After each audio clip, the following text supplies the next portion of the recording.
ఈ లోకంలో నీకు ఏ అవసరం ఉన్నా ఆ అవసరం తీర్చేది దేవుడు. ఇప్పుడు నువ్వు కాలు పట్టుకోవాల్సింది ఎవరి కాళ్ళు? గట్టిగా చెప్పండి. ఎక్కడ? నువ్వున్న చిన్న గదిలో 4 గోడల మధ్య నీ ప్రార్థనకు విజయం వస్తే 4 గోడల బయట ఆ విజయాన్ని నువ్వు కళ్ళారా చూస్తావు.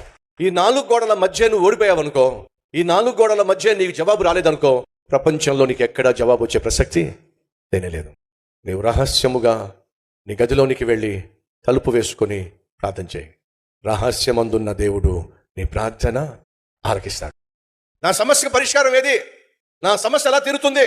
నా సంగతి ఏమిటి? నా బిడ్డల సంగతి ఏమిటి అని నువ్వు ఆపోతున్నావు. కానీ అమ్మా, నీ సమస్య అంతటికి పరిష్కారము దేవుడు నీ ఇంటి 4 గోడల మధ్య దాచిపెట్టాడు తల్లి. అక్కడికే వెళ్ళు. ఎక్కడికి వెళ్ళమన్నాడు? 4 గోడల మధ్యకే వెళ్ళు. అక్కడున్న కొంచెము నూనెనే నా దేవుడు ఆశీర్వదించబోతున్నాడు.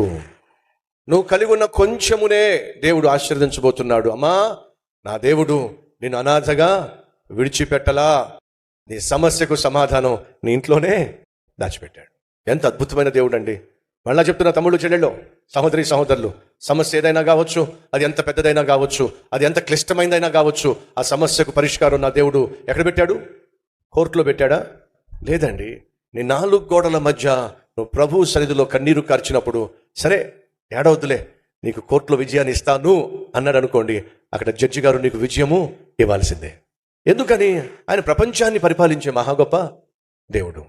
నువ్వు 4 గోడల మధ్య ప్రార్థనలో సమాధానం దొరికింది అని అంటే 4 గోడల బయట నీకు సమాధానం వచ్చి తీరుతుంది. అమ్మా, నీకున్న కష్టాన్ని తీర్చుకోవడానికి మార్గం లేక అల్లాడిపోతున్న నా దగ్గరికి వచ్చావు. కానీ నా దేవుడు ఎంత గొప్పవాడో తెలుసా తల్లి? నీ సమస్యకి పరిష్కారం నీ ఇంట్లోనే నేను 4 గోడల మధ్య పెట్టాడమ్మా. వెళ్ళి వెతుక్కో. వెళ్ళి ఏంటయ్యా అది? కొంచెం నూనె ఉందన్నావు కదా.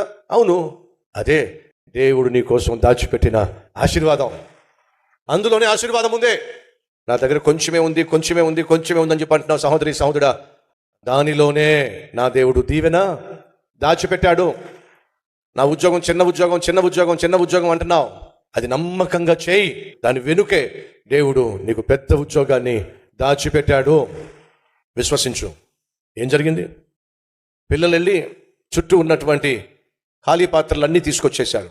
ఆమె తన దగ్గర ఉన్న పాత్రను పైకెత్తి నెమ్మదిగా ఖాళీగా ఉన్న పాత్రలో పోస్తా ఉంది. ఆ పాత్ర నిండిపోయింది. మళ్ళీ 2వ పాత్రలో పోస్తా ఉంది, అది నిండిపోయింది. 3వ పాత్రలో పోసి అది నిండిపోయింది. మొత్తం గిన్నెలన్నీ నిండిపోయినాయి అండి. ఎక్కడ? 4 గోడల బయట, 4 గోడల లోపట. గడి చెప్పండి. 4 గోడల మధ్యే నీ సమస్యకు పరిష్కారాన్ని నా దేవుడు దాచిపెట్టాడు.